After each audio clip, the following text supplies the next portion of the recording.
wɔkyerɛ mu sɛ na so atete bi ɔkwa bɛ fontentan so ohunu bi ɛkenkan na kasamfonyini kasavidia wodoɔ so amanfo guso ɔno ɛka sɛ temamufo bi ne mu susu sɛ kama meka bi amamuo no ɛyade sɛ ɛmmoa yɛne ana sɛ 1992 constitution no amankrofo bi edidi pɛtɛɛ amamafuru sade atie ni ebi mafo ayɛ afudi twedetwe ana bi mu so ɛmfia yi krampan a kyɛse wo kyerɛ mu sɛ yade baako a Ghana fo bi ne mu ɔmobo anyo so koraa no nti ebi mu fia sɛ ka bɛyɛ koraa ka agya ɛkɛnsan ko soja aban mu abiem ɛno na mlanim ni kyerɛ mu sɛ dabi obi biara obde na no bɛbɔ so sɛ yɛnsan kɔfa ɛyɛ soja aban ɛnsan mra abiem no military rule no wɔtɛ sɛ nipa no sabi mpraduasa wabɔ musuo ɛwɔ sɛ wɔno ɔsɛ kɔda ɛyɛ sɛbi osumya so no ɔdwene ho biem wɔkyerɛ mu sɛ sɛ yɛka soja aban a na sɛ wankasa kasa do ani kota masa nwesa tamu ahunu bi paa na wudi ho adanseɛ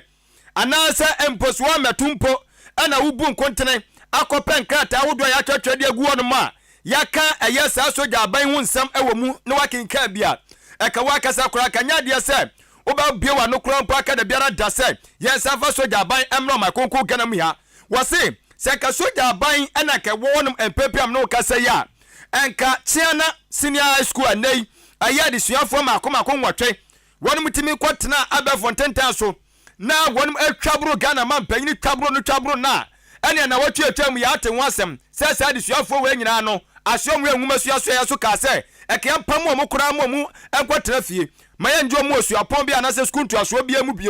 ama man panyini kora ba abɔtene bɛ pa kyɛw ɛde ma saa de suafo sɛ yɛn sa mo kwan mo nkɔkɔtɔ mo ndwuma so anaso mo nim dia anaso mo adesua ɛso na no ɛna ɛyɛ mranim ni lɔya kwame ɛyɛ adom apia kyerɛ mu sɛ ke yɛ soja aban ya ha ɛkasa able kasa de suafo wei ɛne ɛkɛdo ma to table so atwi makoyira wa pa de afa ɛyɛ ɛfie ho na ne ɛkɛ yɛhwie nsuo hyia sɛnsuo nyunu so yɛde agu wɔ no machi na ne ɛka teta nkora no nsɔre no na kɔmo nyina bia ama mo amhwɛ de akɔma piri ho wɔse kaya kade akade nkora we bɛkɔm no ɛsan sɛ ɔma kasa tia mampanyini nanso ɛnam kama minka bia mamuo nti no mampanyini krampo anya badaye sabio ɛsrɛ ɛsa de ama mɔfra no wɔse anu nti ane wɔde to dwa kyerɛ mu sɛ magana ni bia mɔno musuo ɛkora da sɛ wɔbɛpere sɛ yɛnsan fa so jaban ɛmra wɔkyerɛ sɛ democracy no ɛyɛ ade papa yɛma ho ban 1993 constitution is operational. Say aspects biome,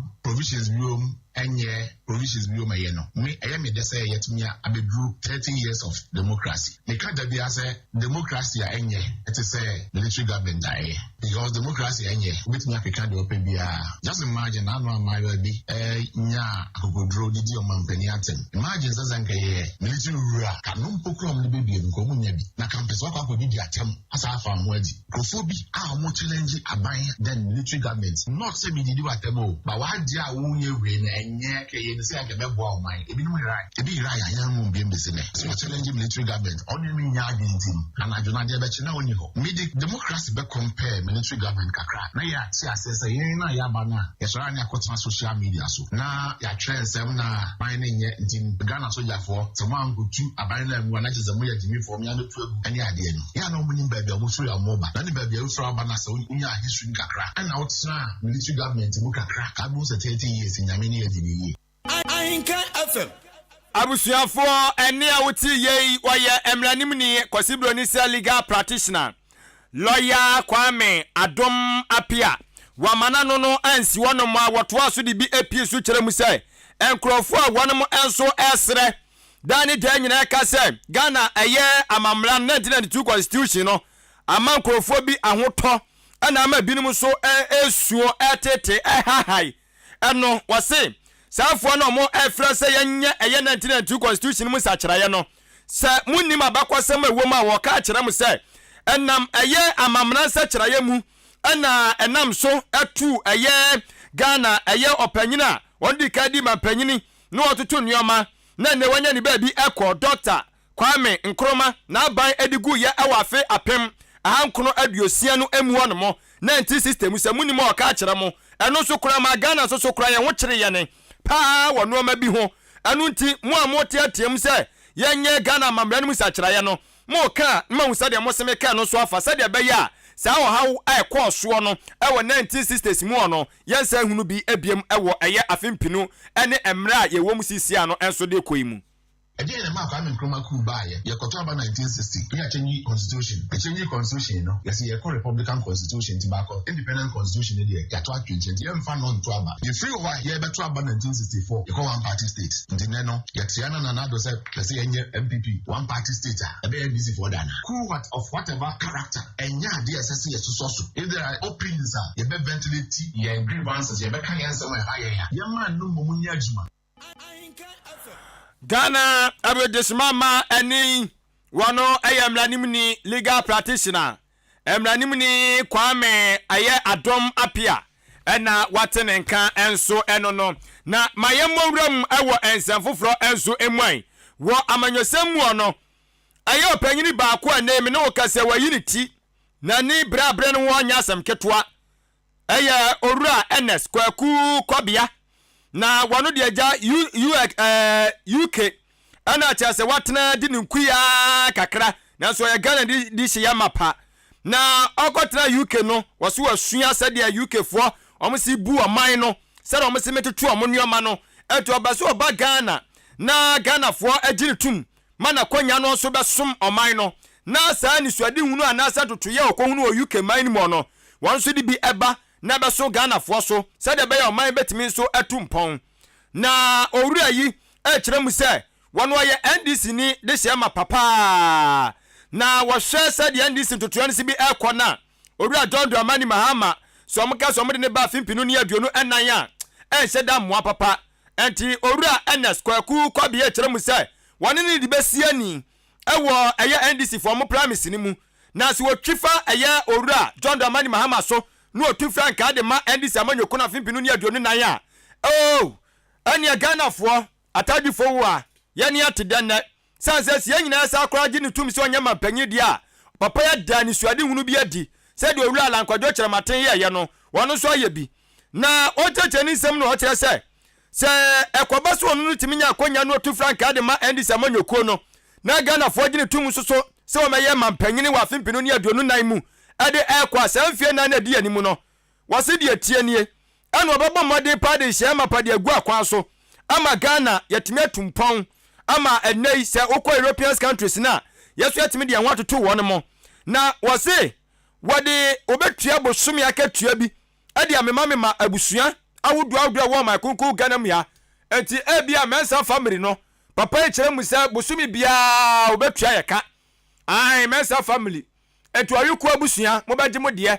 aduana mo baje mo de oyeko mo baje mo de busumi bia waso odebeba na agya mosoma chama abusua no wase ne betimi aboa ma ohia edokore musua wodu abi wo makoko Ghana mu yanom no eso atimi atwa na ama no matimi akonkan owie amana so wa wase kire mu se etua wodu na aban ne jejejeje ene futuo bi abobɔ bɔde atoto ho no ma ene aban ne ba no de nsa bom no de ye nnwuma ensam fata ene ade no ne nyina obo beso se ye de no ma begugu na kwam sa de tie ne fata se de obabo Ghana japade ho eban na opanyin no abusuafo wasane nsem mu digu ho ebi gu ahoma so ma yentie bi mediato makoma so se menam NDC so na ma build new Ghana sene be ya Ghana ni be bia ebenya hoto atra ni kuruma ye adwuma na we receive salary ahomeka every week bia na bosomi bia nso so a me make sure say efie bia mu ebenya salary eno ye friend family support intino abai no tax income ya jeje no eni ska bebra omu waste no ye be stop ni nyina na ya che ama efie bia mu anya bi na obi anya hoto e wo my Ghana mu intimi wani so hunu bibra epese mede ba abonten na Ghana etimi fa ne ntim mapafra abusuafo ani wano ayo panyini ba ko a ba na manwosem a wawediri wamu na wano NDC amanyokuo no mu na wodi ne nkui aje se NDC DNA no ebi woni mogya ni mu pa na wano de UK ene watena ti UK hye ni bi ena opanyi chem se Ghana fo gine tumu pe oh wadi baba Ghana owura NS kwaku kobia na woto aso biam kire mu se wasi gina ya se wone eye owura John Dramani Mahama esrem se jata balba mbode hye konkono ebe gina na wapre so betu franka de ama NDC no wɔkyɛ nya wɔtan kwan so dabi na mmom hu ne sɛ owura John Dramani Mahama wadi ne mmere awie ai emna yenye nka so entu wadi ne de awie a ɛwɔ sɛ agya nso pɛ ne baabi tena na sɛ bi odi ne nyansa ne nim de no ɛde bua kuo ne ma ne bi ɛma wɔn nso so etu ɛyɛ ɛsa na asa na mɔde bua sɛ de be kuo ne bɛba aban mu abiem ɛnu nti ne ɔno so ɛbɛso otu sɛ ainamoyin na otem so owura John Dramani Mahama de nti ɔka sɛ agya wasom ne som awie no ɛne sɛ wɔse papa dibre biara ɛwɔ amanyɔsɛm mu wadi bi wadi assembly man presiding member wadi na sebe dafia kunya wadi ɛne MCMC ne DC kura dibre wadi ɛne wɔto mu abɛyɛ mampanyini ti dibre biara ɛwɔ amanyɔsɛm mu papa yɛ dibi to wadi bi biem a ade abiem na ɔpɛ tena fie na afei sɛ busufo nyansa aboa yɛn ne aso yɛn kɔ yɛnim saa no owura NS kwaku kɔbea ɛde to dwa mepacho me ne obi ani problem senia da bia na meka na asumdue hene Mahama waye ne de ɛwɔ sɛ ɔde ne nyansa ɛtai ye inchonachi na yetimi epagya Ghana si hɔ wakɔ parliament for so many years ɛna wohwɛ mu nso from 1992 no Ghana for mpanimfo a ɔmo kɔ parliament no ɔmo a na ɔmo sa atɛ ɛba na ɔmo ba di so na ɔmo ba yesi ye hu improvement bia me no me support asumdue hene but baabi aduro no obetimi de akonwa na ato hɔ na wama obi foforo afa na yahwɛ improvement a ebetima yɛdɛ aba Ghana ye hia nyina ne sɛ ebenya asumdue na ye ni begye ye yankasa yasase so asempa wei yɛse aso nkyertie wei ayɛ ɔpanyini ba ko pepe ɔno nso na ne suade hunu so betu frank ade ama NDC amanyokuo no etinani abre ne ho pa owura NS kwaku kɔbea ana de shimama mate ɛyɛ ne nka no na asɛm ba ko ɔka yɛ ne sɛ wɔsɛ abusua bia obetua moka abusua bia tiwe no abusua bia no mai heliap ani ebesi abusua panyini so abusua panyini bura ba buru abusua panyini bi ni wɔ Ghana hanom no anya de ketwa na mayanku yanim yɛbɛkɔ nsɛm foforo enso emu sɔfo panyini ba ko mai koko kenam ya wakaza gyatodwe kyerɛ mu sɛ ewiase mu ayɛ wɔno nya bibia na yɛ mpaebɔ nya bibia na yempaibɔ sanse nyankopɔ kora no so oboa de oboa ne ho enti sɛ wan kasa no ma bi nyɛ wɔ nipadua ni mu anaso wakɔ mu na so wonyi mfiri wɔnom na so da besu agunyame so a usu no kwa fa so bia mfiri so ma na maye na ye na boafo asemra ye ba di mu nkyere mu na ba betoa mo so Jubilee Hospital ene ayasa bia mapa na yubo wura mapoa mantam ya no de a obia agye atomo Saudi hye bi na yare na se wan kasa na o yare fitu 3 bepem na se yade bia ha obia no duru wono ma pɛ na wanya ya sama pama no matimi akonkan san sai ayerhwefo mo wono mo no sabio omonim de eba na pomden ansem a oma widiri wo mu omsa nyamsuro ataato ebi wono mo wonim dia no ba nyamsuro nkan ho a obekun sisi a na ayade so bepiem ya so ya wono ma ene afidi a de ya adwuma no timi say yes ejejana na mo so ekoba se wase ya hwe omogya mu sabi ojonso na wagya nan mu a ne nyane obia wo no mebe ne kama de ama wo wa bra ibe wie no resource no said ya chance abepe ene tie enu atimi pacho ya bie eya asoyen so ho no ma ekobase aso wa wie na wose ma onuru a ya ntwere ma ase kwa abonten koto ya be ma onuru no ho no ma ne ache onuru said obese bia fa no said be ya we ya de no so betimi akontem so ede ama wo oba wa fafuru a me pacho bomani kopie mo Jubilee Hospital na wonom so emfa mfa tetiem ani nimdiem ani akwankyera kwa so sɛ de bebetumi aboa na bɔwo ɔpemfo no ban na abɔfra so ɔda yafunu mu no wɔn so anya hoɔden ama no matumi akonkan enso de amamo sɛ kɔba sɛ ne abɔfra no nyakopɔn da Roma wo mawo ayi ne beto ɔbɔko a ɛno so abɔfra no ɔba foforo no oni ahoɔden saa enti sɛ de sɛ pusepuso nipa no ne ade no wɔno yɛ ne sɛ bia wanhwe ebim kura sa bɛfam ahwere ne nkwan na so obewu ani ade tiwe ni sei yesan so be mo nkyerɛkyerɛ wawo akora na wie no sɛ de wo baatan no besime kurakura no enuane a baatan wo sɛ wutimi adie sɛ de be obetime nyo ahoɔden no ama no matimi asa akɔ nkan sa de ma obiem abɔfra nnuro ni nuane a wo sɛ de ma no ne nya be kyerɛkyerɛ kama ma no matimi akɔ nkan me pa cho theater hɔ ɛwɔ no ne yɛ operations awodoɔ sɛ ni padua no honam na ni baabi anase honam ni mu baabi aka na wose yede homa ewurawura widie no mu yede mpane bi ene sika bi kika ka woni nyina ne be ama kama wabra wo sa nya haw bia ewa akire mepa cho apemfo awa kan wa baabi ba ko pɛ na me kan fam a honom de ɛyɛ awofiri wokɔ ya no mpacho enye na ho ato se fom akora no wayi na to no no ɛnya afena chim yere ho ne doso pusa tiatia ye de ne entesa wono mo gye awo no omunim de a kyese omo ebetumi aboa wo timpacho kɔ ne anyi wawo ɛwɔ Jubilee Hospital na no mantimi kon kan fama ho me pacho ofidie nso wono ma fidie no ye de hye ɛyɛ abofo pemfo ye hunu ya wafuni mu mofra ewomuo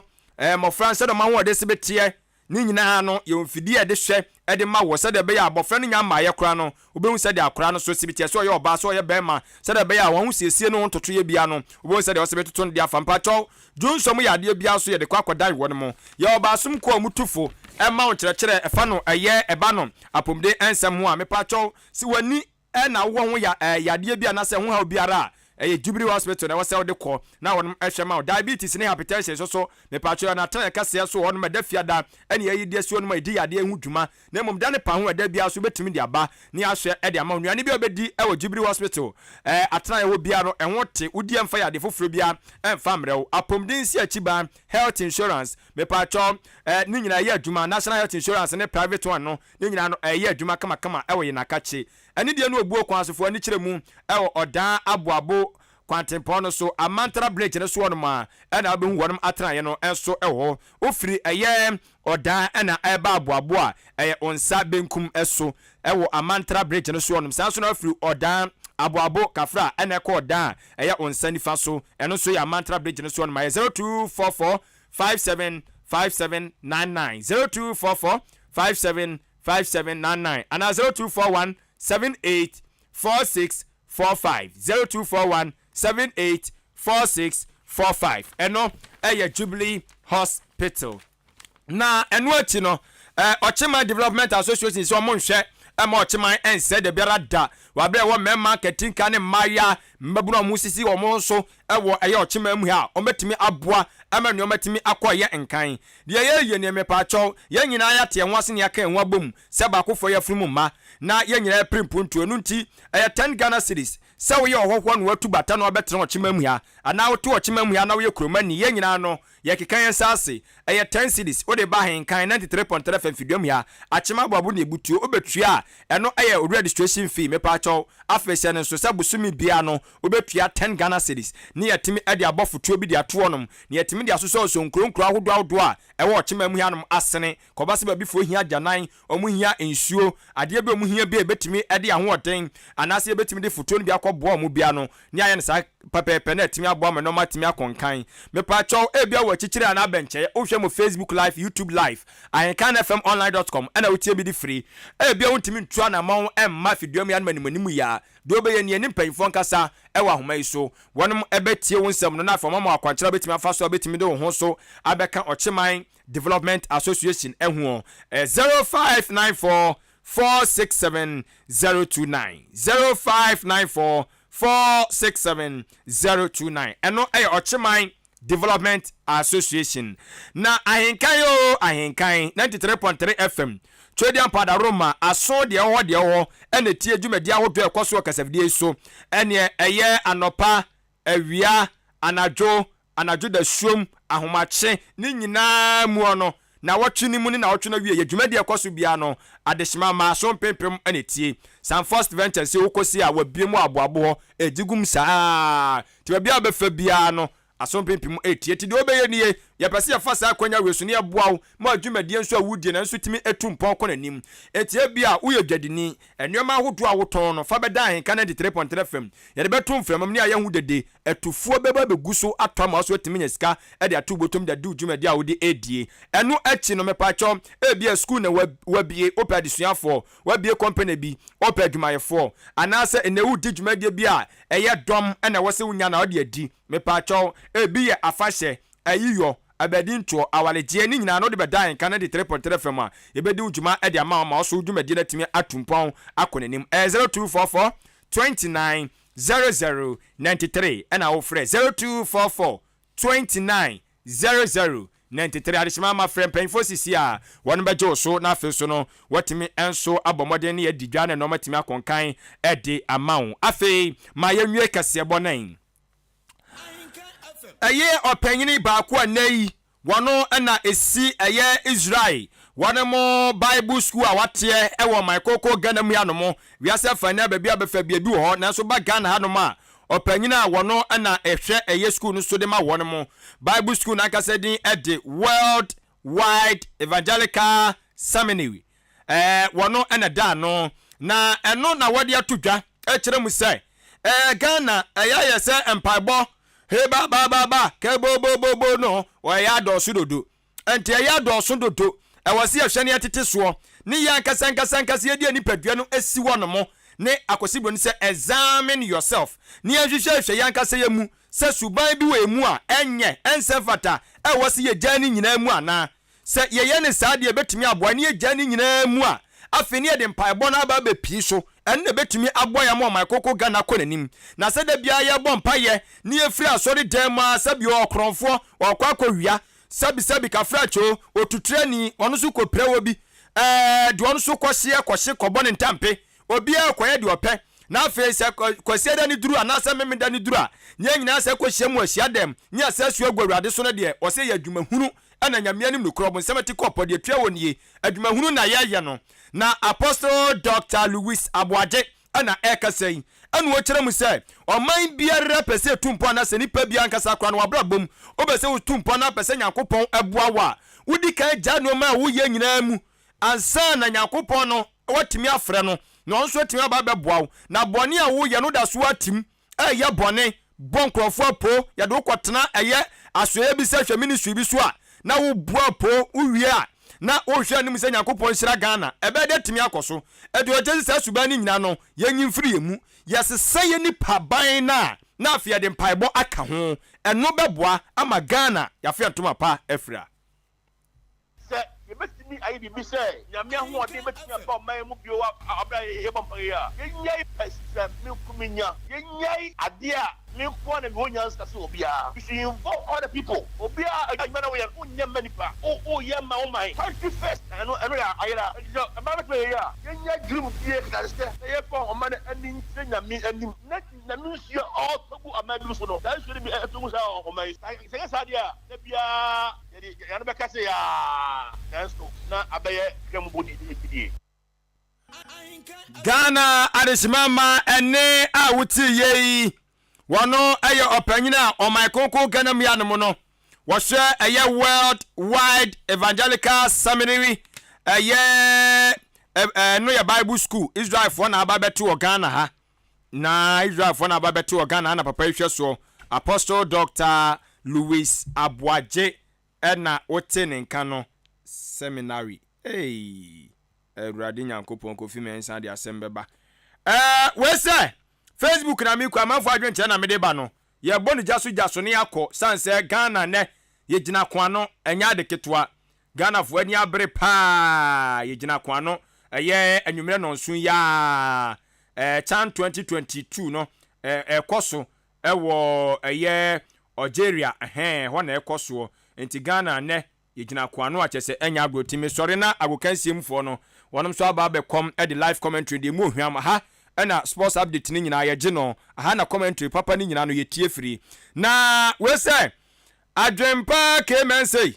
wo te say nam so me ho ye Yakopon adaro maja me ho de pa te say twere konkon no ena o say de nyame ase na me tie o pa kase bo no so mudi da ho pa bibia de na kwa mu Yakopon mo am no onye madom na mani suade hu ni bibia so nkoso wano emfa emma mo ene enkura mi so wo chia wo mo bompa ye mo pa ye bo asam no no won de obase ya mpa bonko awo wo yodifo kura minim na nasrebo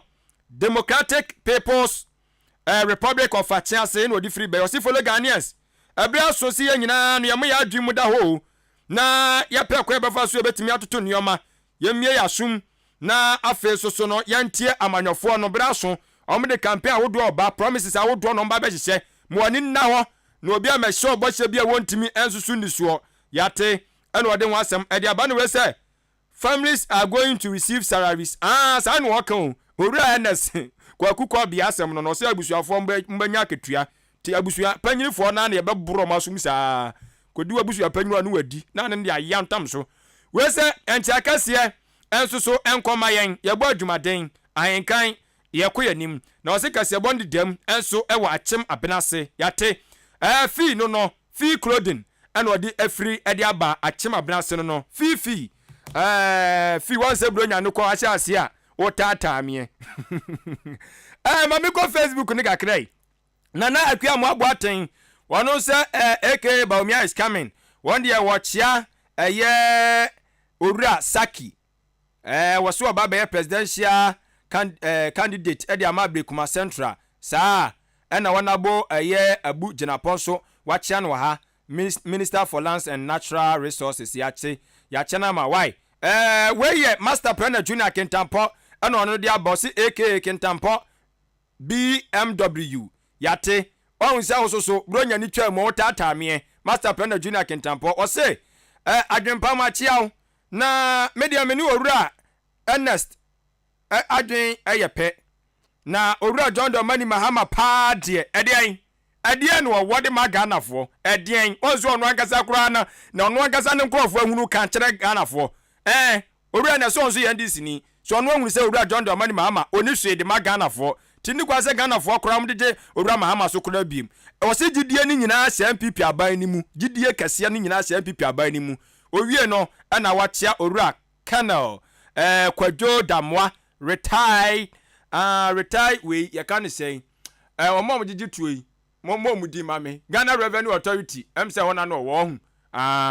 yate na mawa incoming German South constituency parliamentary candidate ayeka odi awo ho edi Owura Kwadwo Damwa o retire na za won koye so no kwam se na pamo no yeso ko pampi adiwai ani anu na aye no enti abusuafo ma yemfansi a na yenkɔ na gudie ma konfo no wo mo enso so emra mo fanche mo amode ne bae nyina misko sei wode abakama mahunu